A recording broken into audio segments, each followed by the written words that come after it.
Good afternoon. Good afternoon, everyone. Hi. Yat ebene, guwasi. Bonjour. Hello. Hola. My name is Regina Roanhorse, and I am a court administrator with the Navajo Nation Judicial Branch presently. I'm one of the grant writers for the nation, and I've been working for the past 10 years on healing to wellness courts for the Navajo Nation. My clans are Red Cheeks, born for Sleepy Rock. My paternal grandpa is Black Sheep, and then my maternal grandpa is Kea'ani.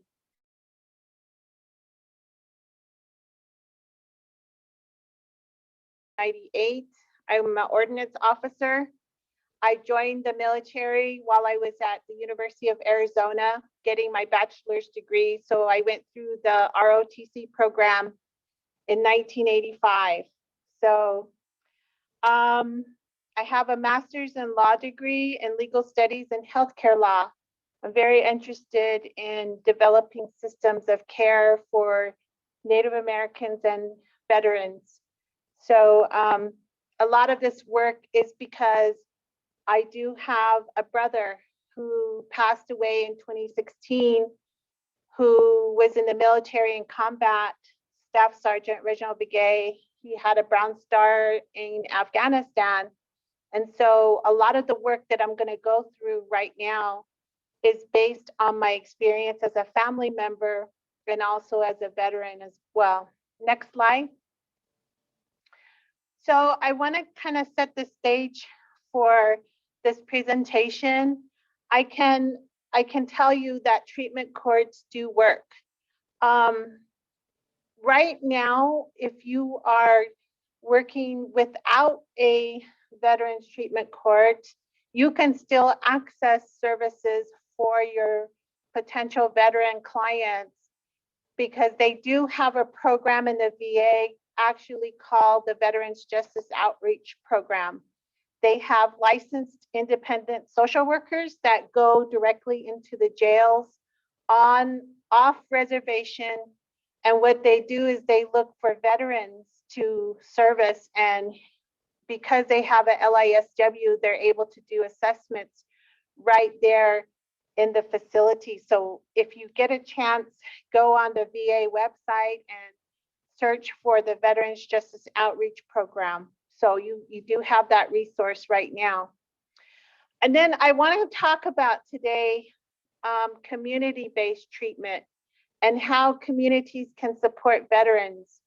Because honestly, even if they get out of the justice arena of care and supervision, they still need a lot of support, the long-term trauma-informed care in the community. So this is kind of what I'm going to talk about today. Next slide. The Navajo Nation actually has a really good model, wellness model. The judicial branch uses this term Hashkeja Nahata. My dad, who is a Navajo code talker, was telling me it does apply to the judicial branch and courts in general, because what it does is it identifies the courts as a stable leadership within the community when there's war or there's trauma or there's a pandemic. Hashkeja Nata, however, in his mind refers to the military commanders and the leaders, which many of our veterans are the leaders within their groups and their tribes. If you see a veteran within your community, 9 times out of 10, they're actually trying to help another veteran, or they're trying to do work for their community. So I thought I would just share the model, the wellness model that's on the Navajo Indian, actually it's on the Federal Indian Health Service website, and you can access it there.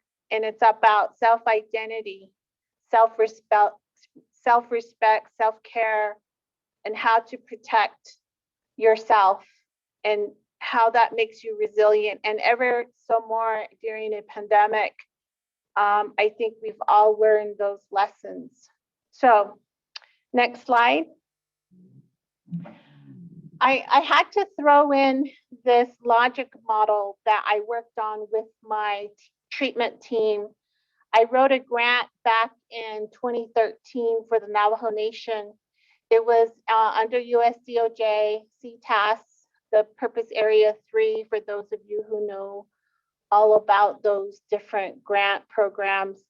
And it was a design that I didn't really look forward to developing a treatment court, because as you know, treatment courts for veterans require mentors. They require peers to make it more successful. So what I did was I started the groundwork, laying the groundwork for development of a treatment court using the logic model that I'm going to give you in the chat. The logic model was prepared by veterans, including our judge. Our judge, William J.J. Platero, is a veteran. He's actually a combat veteran from Iraq.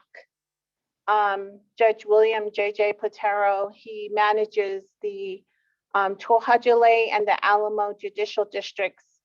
So he was participating in the development of this logic model. And we did look at the wellness model, or the continuum of care. And also we included families in the design of the activities. So if you guys want to use it, I'm giving it to you. Take it, develop it, make it your own. It's a gift. It's a lot of different things in there. And I don't really want to go into huge specifics, but I did want to give that to you. Next slide. So I screenshot it and I put, it's just a snapshot of the logic model into the slideshow, but I'm giving you the actual document so that you can download it and have it. And I think that's where I want to start, is that the activities that I'm going to go through and the things that I'm going to go through this presentation is about the logic model and attempting to start developing a peer project and a peer program. So I don't know if you can see the next slide, which is the veterans have stories to tell. Abby? Okay. So go ahead, next slide. Next slide, Abby. And again, it's just a Navajo Nation sample. So why work with veterans in the first place in the development of your treatment court? And those of you who know the phrase consumer-oriented care, cultural sensitivity, that's why you work with veterans in the development of your treatment courts before you even launch it, in my opinion, because they have wisdom. So this is a photo of my dad in the Marine Corps, and he's a Navajo code talker. And I don't know, but I think he was like 15 or 16 years old, because back then they didn't have birth certificates. They were just born out in the wilderness in the Hogan, the sheep corral. And so my dad, when he signed up for the Marines, he took my grandma they had a wagon, took him to Gallup, and she did the thumbprint on, yes, okay, take my son, it's all right with me. So, I mean, I'm just trying to tell you that the wisdom that comes from those kinds of experiences is really important to each specific veteran. So my dad has a different story and wisdom to tell. Even right now, my dad is what, 96-ish, around that time, and he still talks about how important it is for our veterans to get their benefits.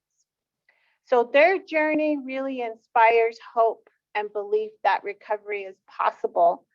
And you do have consumers out there of veteran services and veterans, even the older ones who are in recovery, and that's where you need to go out and find them and talk to them. So I put a link into my dad's CV. So if you want to look more into his history, he did work for the federal government for a little while, and then he's also a Korean War veteran. So he's not only a Marine, he's an Army veteran as well.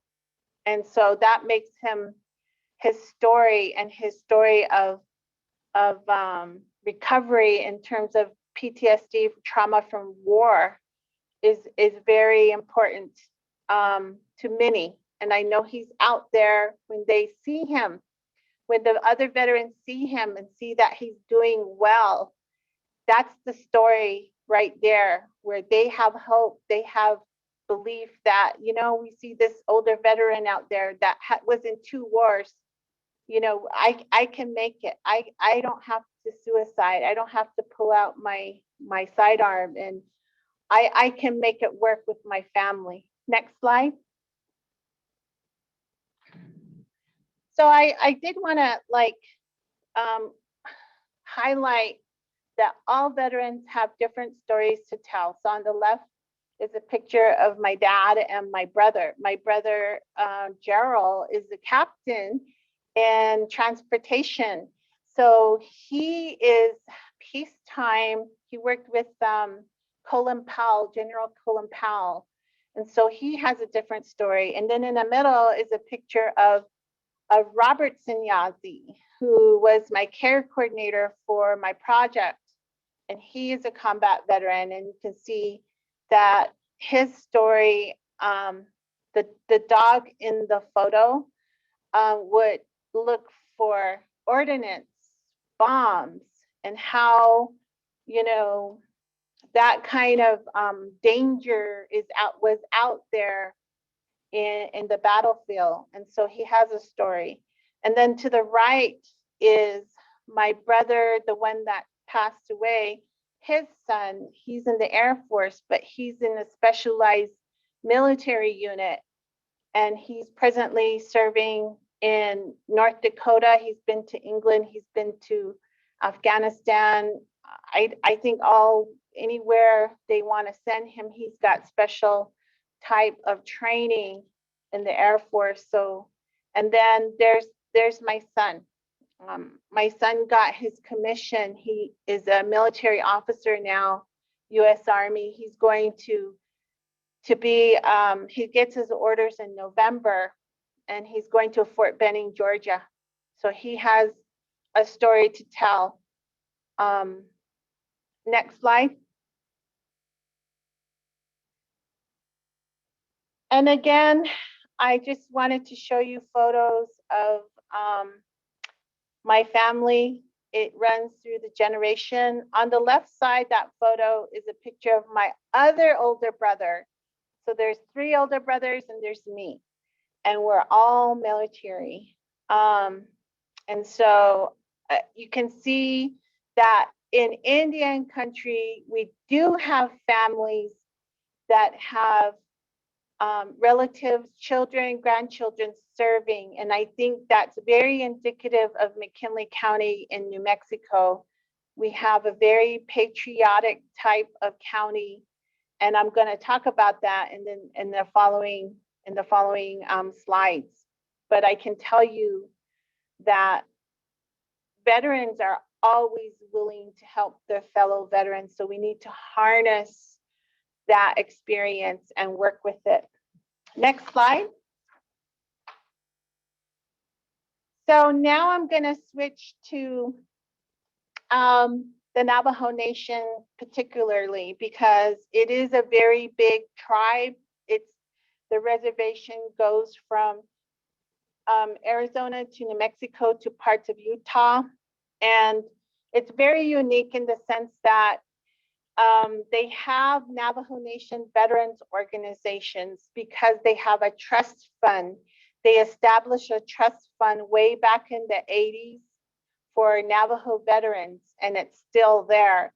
What they do is they funnel that money to the local chapter organizations. And because they do that, the 110 chapters within the Navajo Nation do have veterans organizations. They're not government, they're not tribal government, they're not 501c3, but they look like 501c3 organizations. And what they do is they have commanders and vice commanders. They're very organized. And I would say my observation of these organizations through my project is that a lot of them are more Vietnam veteran people. So, but because of this, because they're able to advocate for policy at the tribal level, it was very interesting during my project, which started in 2013. 2016, we saw the passage of a Veterans Act and the creation of a Navajo Nation Veterans Advisory Council through the Legislative Policy Act of the Navajo Nation. Next slide.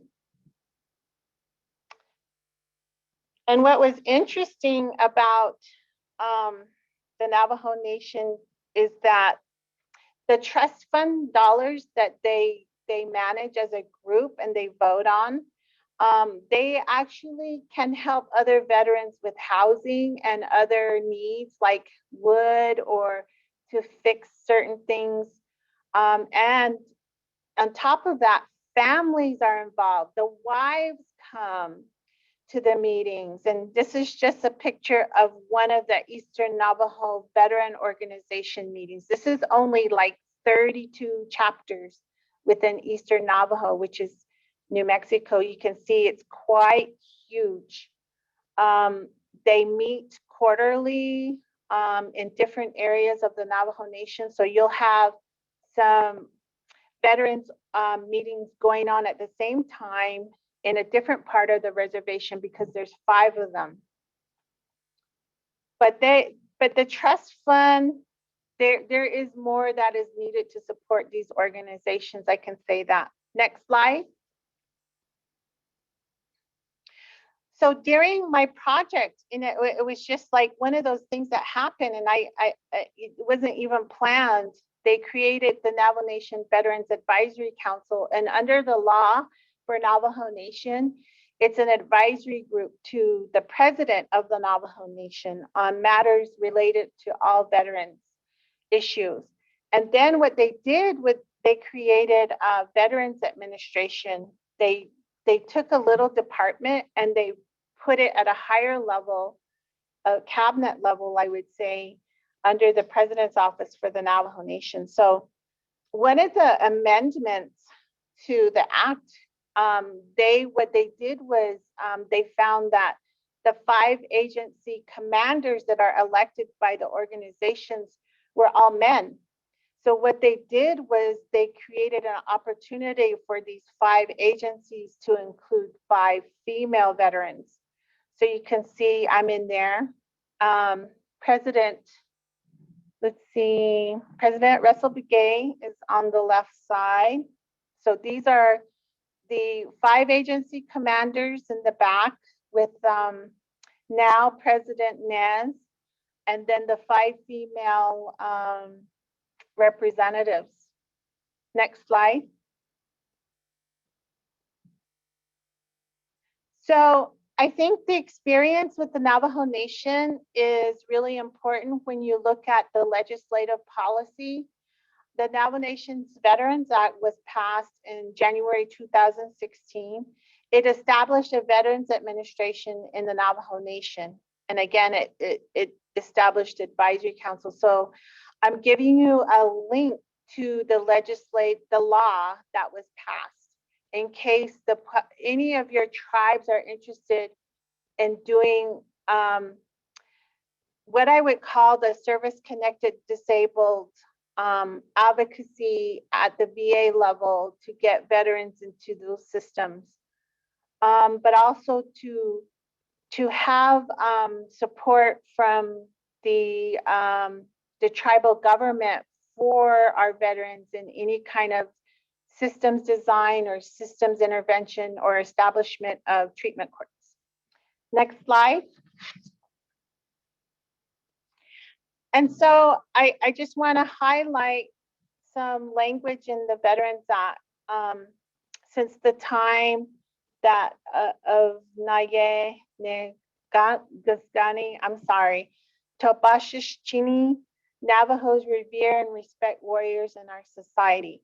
And I think that's true for all Pueblos and all tribal people. We always had our warriors.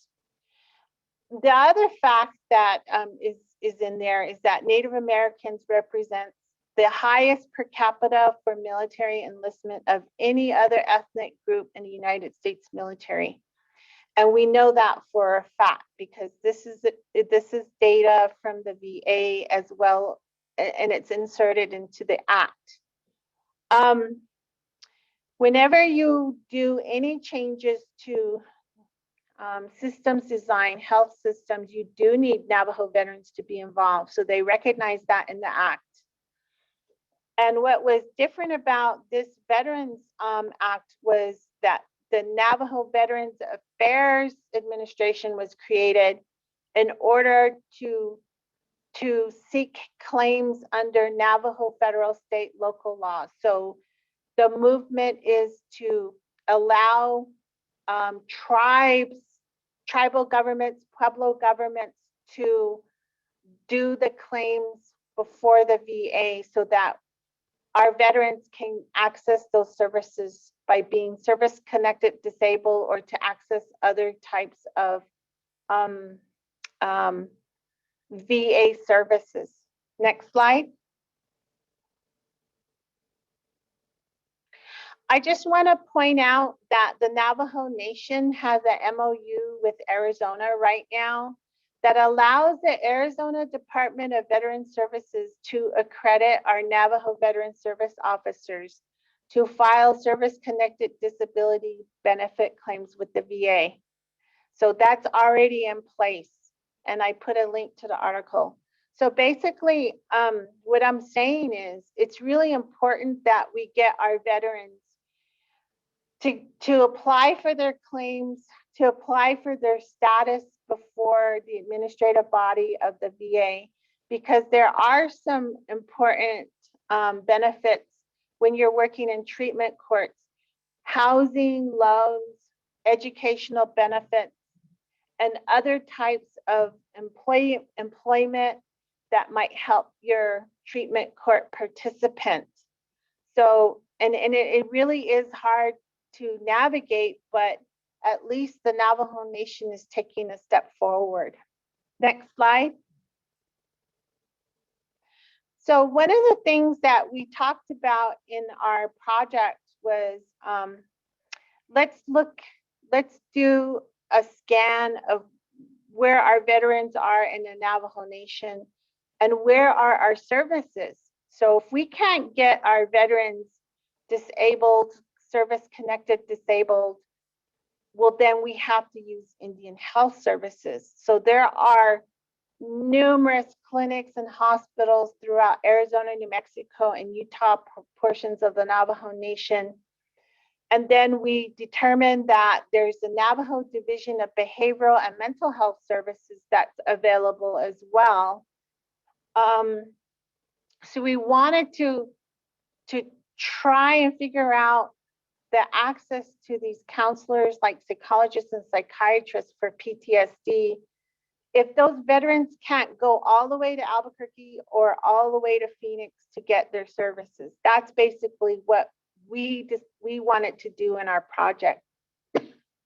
Because oftentimes your VA services, even if they are service-connected disabled and they can get benefits from the VA, it's like 200 miles away.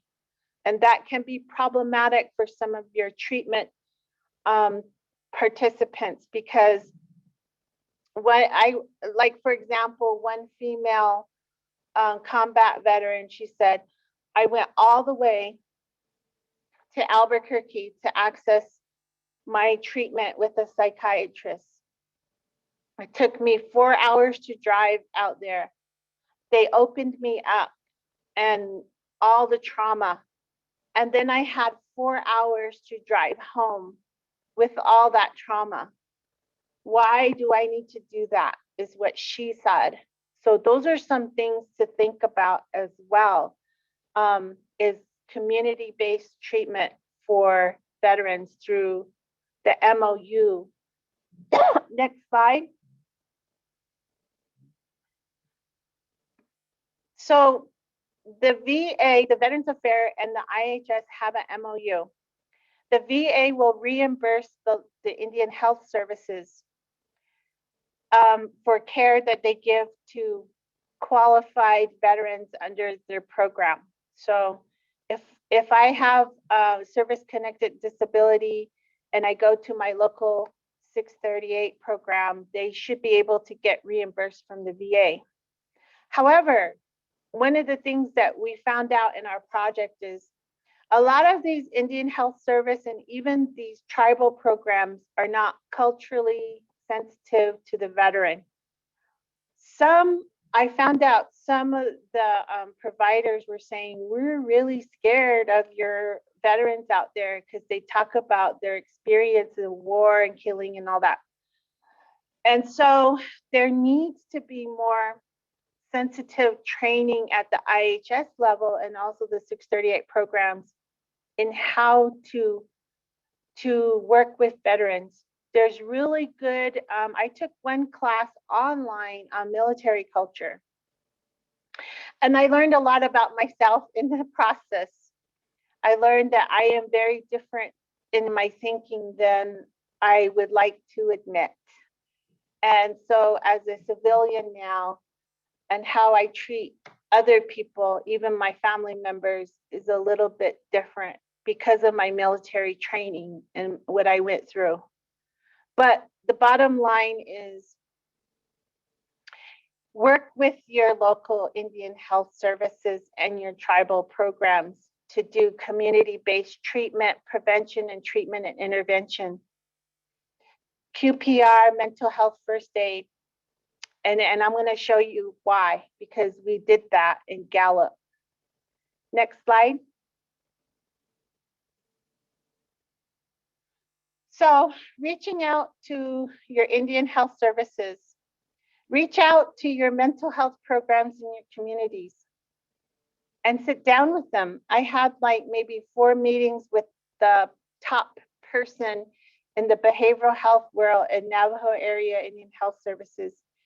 And I asked questions. I'm like, can you guys be supervisors for veterans who want to be peer support, like mental health helpers?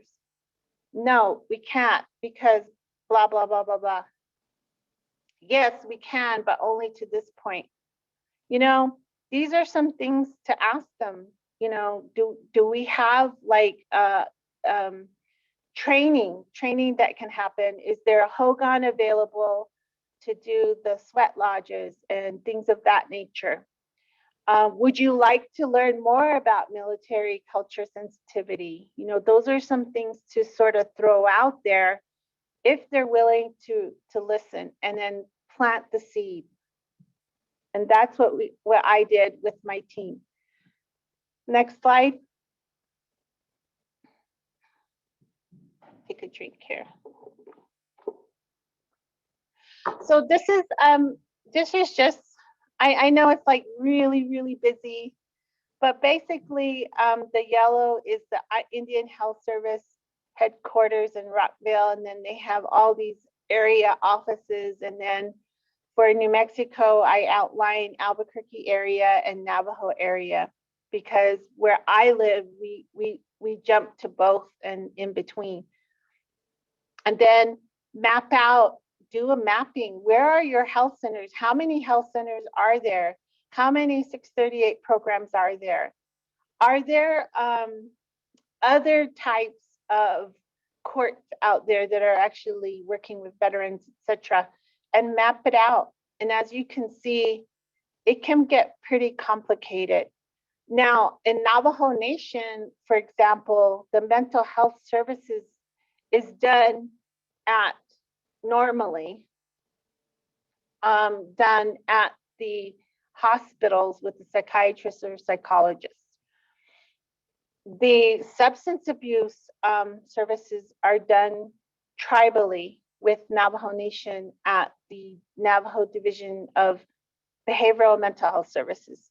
Now they're branching out into mental health services now, but basically the reason why I'm showing this slide is, remember, your veteran is trying to navigate this whole system.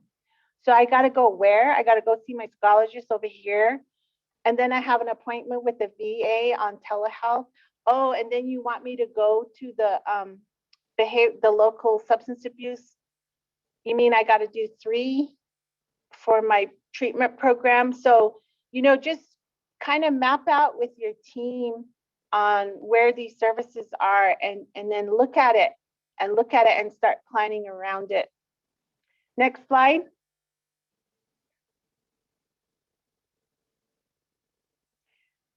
So I kind of wanted to talk a little bit technical stuff, treatment access again. Navajo, and I'm just specifically talking about Navajo area because that's what my project was working with. And I put some data in there under the MOU, direct health care services in 77 IHS facilities. That data is all online. There was about $75.5 million that were reimbursed through this MOU to the IHS over the years, I think. So, you know, use that MOU to your advantage is how I'm saying, is that, you know, engage your stakeholders when you're talking to your veteran organizations and your veteran potential peer mentors. Let them know that these things exist, that there is funding available. Like one of my veterans said, why can't we have the veteran VA pay for the sweat lodge, but have it over at Crown Point? And I'm like, that's true. So why can't the local Crown Point IHS do the sweat lodge for the veterans or gourd dance over there and get reimbursed for it? Excuse me. So these are some of the things that you can think about, like peer support, use of hogans, payment for gourd dancing, and all of those things. And I think what I wanted to point out in the wheel there is, remember to engage your stakeholders, describe your program, focus on your evaluation design, gather credible evidence, justify conclusions, and ensure use and share lessons throughout the project. Don't just stay in one little boat. You know, continue to evaluate, and see where the VA is going, see where the IHS people are going, see where the tribal people are going. So right now, in our project, I have some funds. I wrote another grant for a peer support project. Unfortunately, it's on hold at the Navajo Nation, but the idea was working from the original project to now peer support. Let's start training these veterans to be peer support for treatment on reservation and off reservation for all veterans who are justice involved, and train them to be peer helpers. Next slide. So I get all excited about it because that's the next step. So I wanted to kind of give you an idea. I have to look at my time. I hope I'm not like running. Looking at, okay, I have some time. So I just wanted to say that 2018, I do have a new grant award to do the Veterans Justice Peer Support Program. So I get all excited because I'm like, when the money is released, I want to start training the Eastern Navajo Veterans Organization, start there to do social support, to be mentors for tribal, for our Crown Point judge, Rayma judge, and our judge out here, and to be supports for probation services as well. And so that is where we get into doing a lot of prevention activities too. So on the right, you see a gourd dance at one of our events. We partnered. I'm not going to say we started it. It was like a group effort. So that was a gourd dance. And if you are in the military or if you are a tribal person as a veteran, you know that gourd dancing is one of the healing type of ceremonies that only veterans can participate. And it's only limited to male veterans, male warriors. Although I did have a recognition at a gourd dance as a female veteran. Next slide.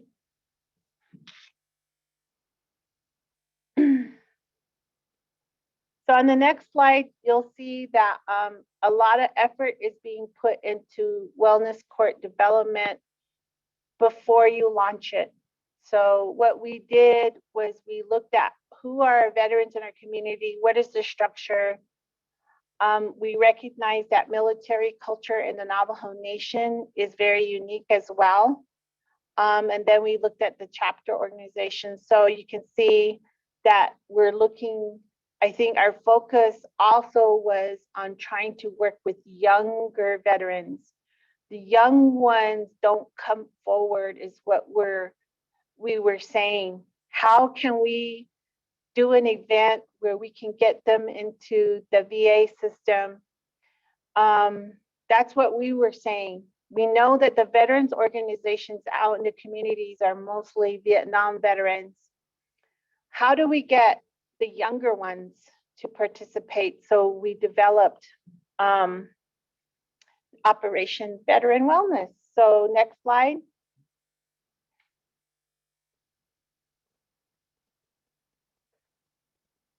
So here's our group that started way back in 2012-ish. We had some volunteer veterans. I had a care coordinator. Her name was Dorothy Wiseman. I had another care coordinator, Robert Sanyazi, who now works with the Vet Center. But most of the other folk in the photo, there's the City of Gallup representative, Ben Welch, and then the Navajo Department of Behavioral Health Services, a lot of the folk there. We started way back then and then moved forward. Next slide. One of the first things that we decided to do was Operation Veteran Wellness, benefit, job, and health fair, and gourd dance. Not only did we work with the City of Gallup, we worked with the New Mexico Secretary of Veterans Administration for the state. So you can see a photo of Secretary Fox. We had speakers. We organized the event over in Gallup in the mall parking lot. It was one Saturday each year. The whole purpose was to get the younger veterans signed up for their benefits, but also to incorporate traditional healing like gourd dancing. Over 200 people attended each year because we had food, and you know, natives, they come when there's food. But that was the start. That was the start of trying to do outreach and to find our peers that we were going to develop for our treatment courts. So the pandemic hit, and I didn't have my funds for my new project. And I actually was not able, because of a medical condition, to do much. But the military support group did. They are doing virtual events Last year, they did a veterans conference. They did a virtual run. They're still out there. And so this month is the OVW virtual run. And they set it up in a very, very unique way. And I'll talk about that later. Next slide. Next project, I'm all for that. Some things to think about as well are breakfasts and gatherings. You get a bunch of veterans together to eat. They're gonna come and they're gonna talk about their wants and their needs. And then here's a photo of our strategic planning that I did on a Saturday with one of our groups out in Eastern Navajo, because they do want services for their fellow veterans. They do want healing. They want wellness. Next slide.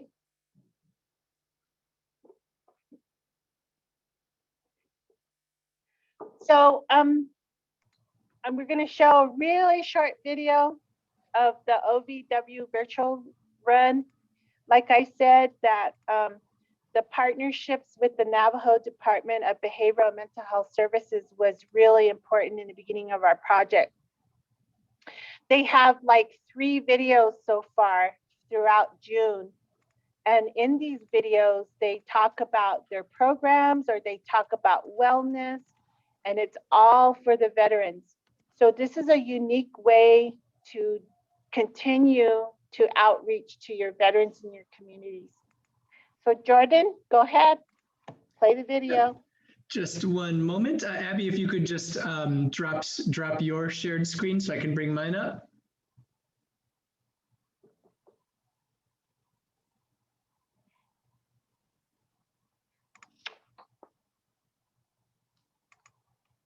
Oh, sorry, Abby. Yeah, I think you'll still have to drop the screen. Okay, here we go.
Welcome to everyone watching today, and thank you.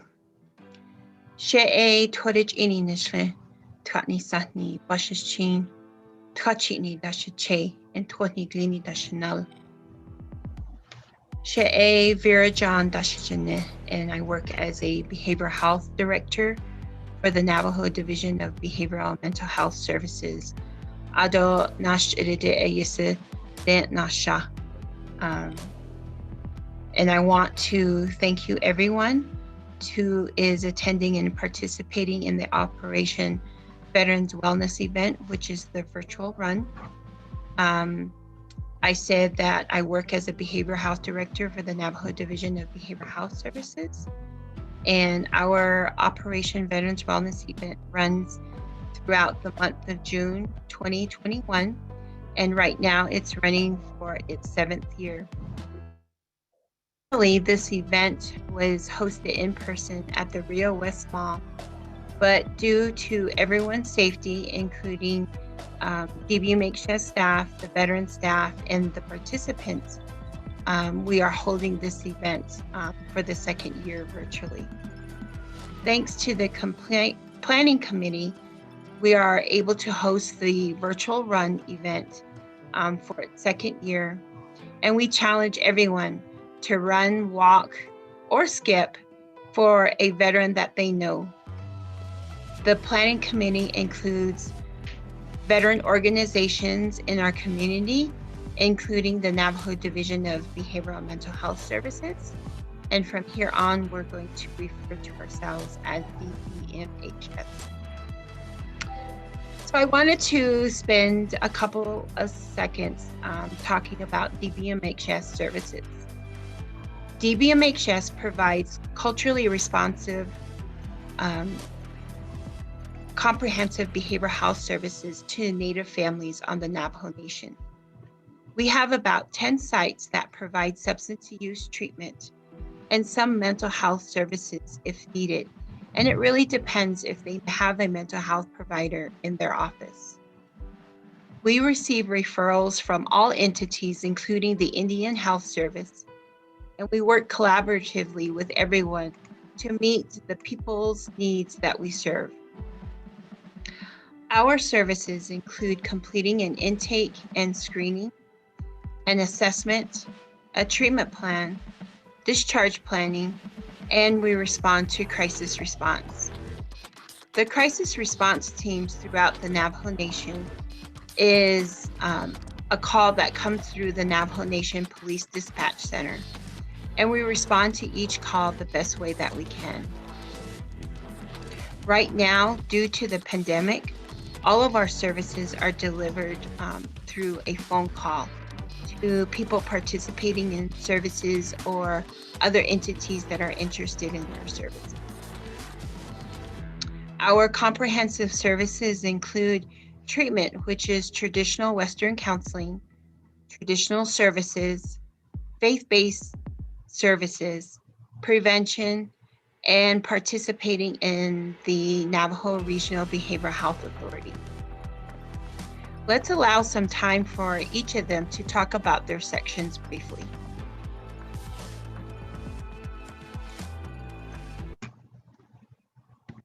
Okay, so I kind of cut off that video because she's going to go, it's a 30-minute video, but I wanted to give you a sample of what your tribal programs can do to help veterans. Just because it doesn't have a VA stamp on their seal or their logo doesn't mean that you can't harness their resources to help veterans. So it took a long time, and I don't know if I could say this, but I was working on that group for a while. I would go to Gallup and I would buy lunches and I would thank them. I would talk to them in the planning meetings about how important it is to do a wellness event so that we can get the VA to come out to sign up our veterans. Next slide. And we not only, in our project, we not only did these benefit events, we did veteran summits with the newly established Navajo Veterans Administration. So my care coordinators worked from 2016 to 2020 with the local Veterans Administration to bring in the veteran service out in Chinle and Gallup. And then we also worked on stand downs. I don't know if you guys know what that means, but basically when the military personnel are in the forward operating bases or they're out in the combat and they're asked to stand down, they are told to come back in to a safe area, wash, clean up, take time out, and stand down. So in that way, a stand down during the winter months was for the purpose of the homeless veterans out in the Gallup area. So we did a lot of work organizing and working with our partners, because it's not just the judicial branch, it's not just my care coordinators. It takes a really collective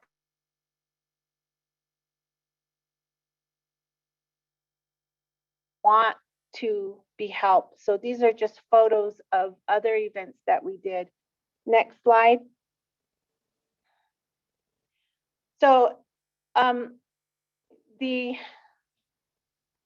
other thing that we did was, you have to partner with other courts and other on and off reservation programs. So we tried our best to work with the big Navajo Nation, but we're so huge. It's like you can't, it's almost like you need a strategic plan in 5 different areas that are huge states, because they have different systems of care. So here's a photo of one planning group, and I'd like to thank Raquel Chi with the Navajo Judicial Branch for organizing this event. I just gave her a little idea. We should bring everybody in and try to do a big old plan, tribal action plan, or whatever you want to call it. So she did a lot of work with the big Navajo Nation. So you can see probation officers in this photo, court staff, leadership. The other thing that we did was we invited off-reservation veteran organizations and the actual VA people to come. There is a office for tribal VA services. Homina is the one that I do know, and I think they're hosting Wednesdays of every month for different online events. So if you go on the VA and you, I think you can put in tribal VA services, it'll bring up that group at the VA. So you can ask for them to come to your tribal communities to do a benefits fair, so that you can round up your veterans to get them their services.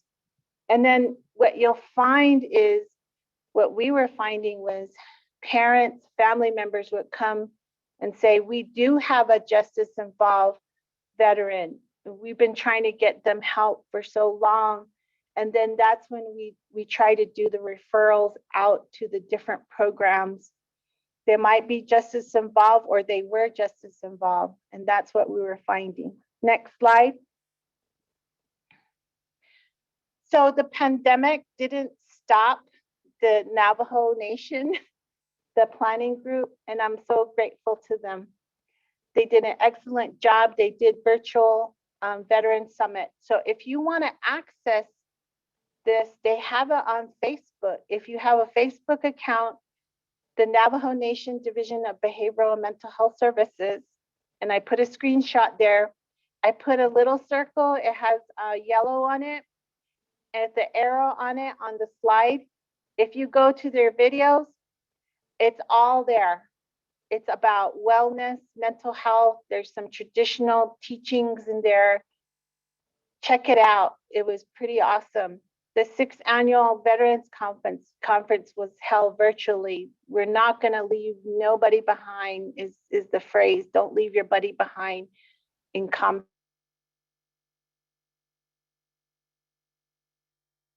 I wasn't really part of the planning group for this event, but I just wanted to show the fact that you can plant a seed, and we planted the seed way back in 2013. And like Vera said, it was 7 years in the making. I'm all for it. I'm like, go for it, keep going, that sustainability of efforts. And from that part of working with community, you'll find your veterans coming forward. Yes, I do want to take mental health first aid. I want to be a peer. I want to be a mentor. And then we just need to connect them with the tribal courts or the off-reservation courts. That's my next project. Next slide.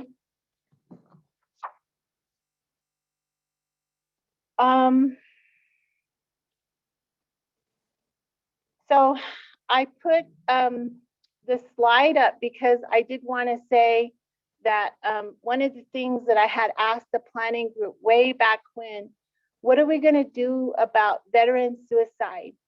Because 9 times out of 10, that's what veterans are dealing with.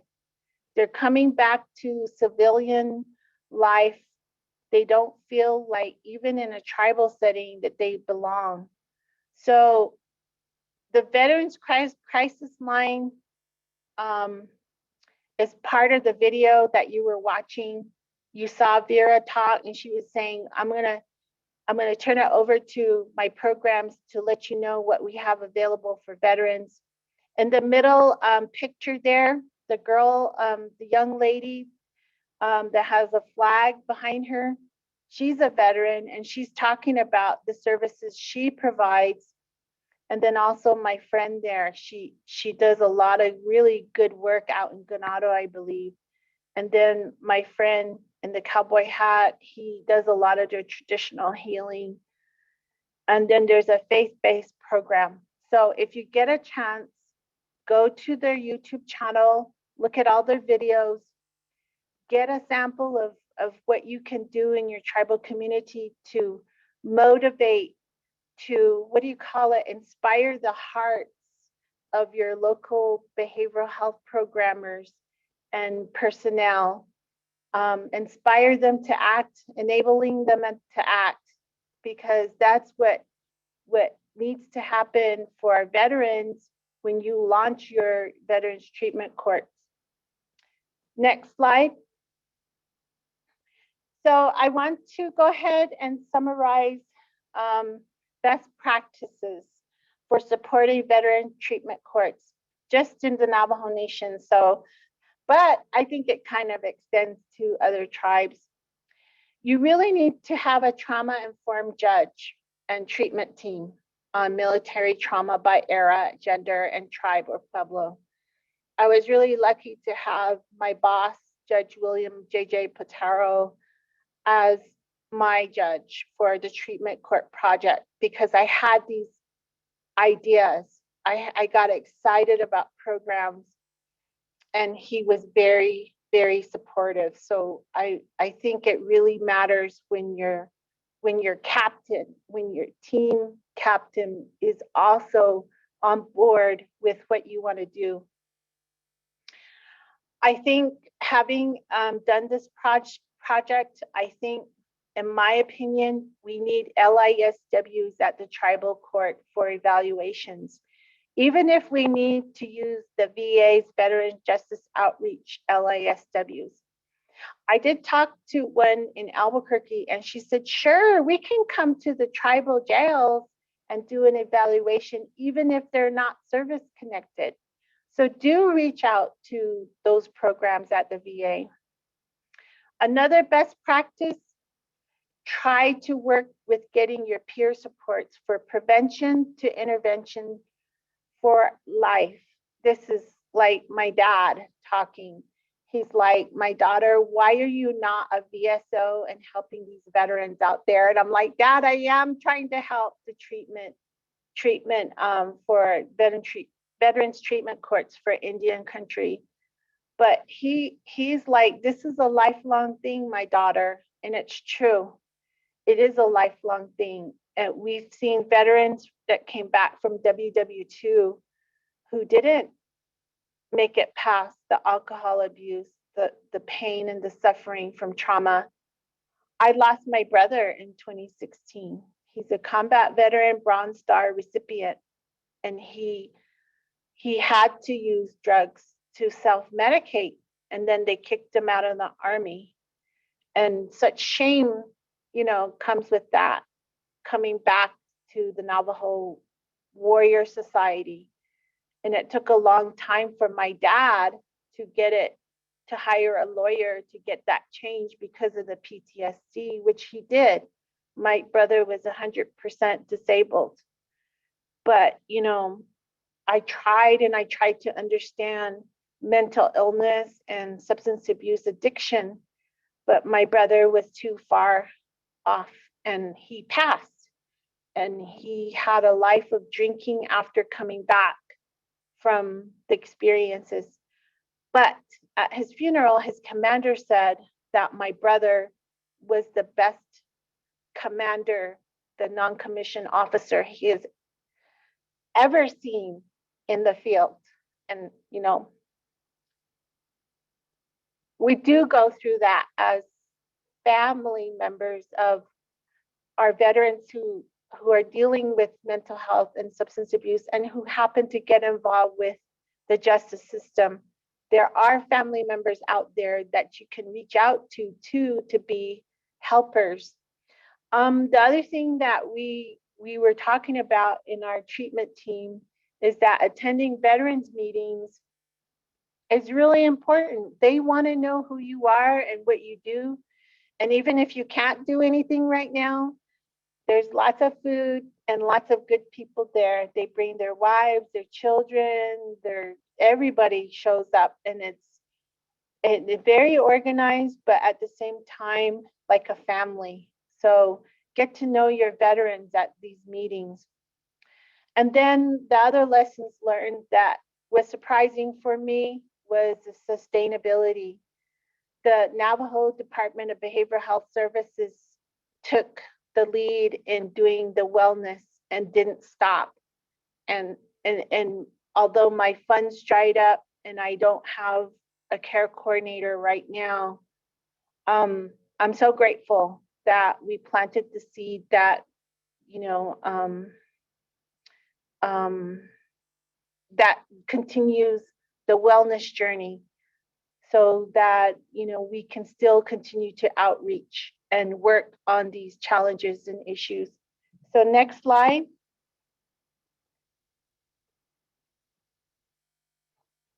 So I want to thank you. And I have my picture, my first picture, my 1987 picture with my one little ribbon back in the day when I first joined. I was a female back in the 1980s. It was uncalled for females to be officers. My cadet class of females was 33 and only 3 of us made it.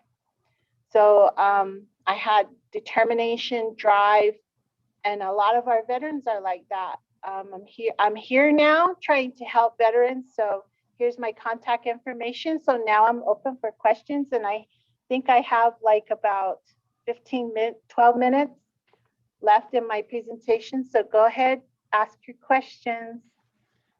Thank you, Regina. And what a treat to have that photo. What a great photo. So yeah, anyone in the audience, if you have any questions or comments, please drop them in. I know that I have a couple that I can hit you with, but we'll just wait a moment to see if anything else comes in. But I guess I'll get things started.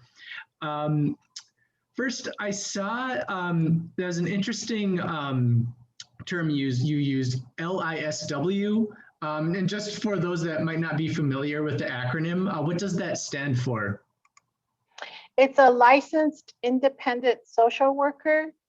And I know in New Mexico, they can do mental health evaluations right there. They don't need like the supervision. And so that was something that we were lacking in our treatment court, in our healing to wellness court. And so that's where we were thinking, not using like a tribal behavioral health professional or IHS, just have one for the court, for the judge to use. Thank you for that. Then another follow-up question. This one goes a little deeper. I saw that you mentioned some cultural activity